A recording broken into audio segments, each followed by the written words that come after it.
যেসব বাংলাদেশি হিন্দুরা বাংলাদেশে থেকে খেয়ে চলাফেরা করে, চাকরি বাকরি করে, বড় বড় পোস্টে থেকে, মিডিয়াতে থেকে বাংলাদেশে বসবাস করে, বাংলাদেশের নাগরিক হয়ে ভারতের পক্ষে কথা বলে, এদেশের বিরুদ্ধে গিয়ে ভারতের পক্ষে কথা বলে, তাদের উচিত ভারতে চলে যাওয়া।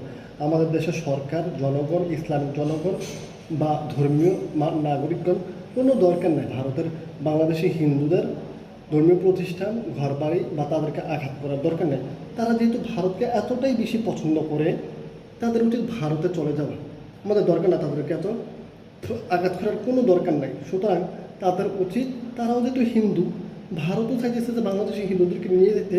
কারণ অমিত শাহ, শুভেন্দু অধিকারী, নরেন্দ্র মোদী, তারা সবাই তো চাইতেছে যে বাংলাদেশের নাগরিক, আবারকে তারা নিজেরাও সংসদে বলতেছে তারা বাংলাদেশি হিন্দুদেরকে তাদের দেশে নাগরিকত্ব দেবে। শুধু এত ক্যাসারের দরকার কি, এত ঝাঁঝামেলার দরকার কি, এত বিদ্বেষ, এক দেশ আগের দেশের বিরুদ্ধে দরকার কি? আমরা কিছুই চাই না, আমরা একটা শান্তিপ্রিয় দেশ।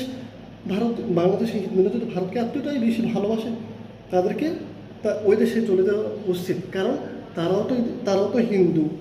ভারত একটা স্বয়ংসম্পূর্ণ একটা হিন্দু রাষ্ট্র।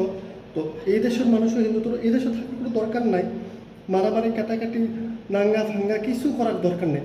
তাদেরকে আমি চাই বাংলাদেশের জনগণ সুন্দরকে দরকার হলে আমরা নিজেদের টাকা পয়সা দিয়ে জমি জমা বিক্রি করিয়া ভিসা মিশা দিয়ে তাদেরকে ওই দেশে দেব।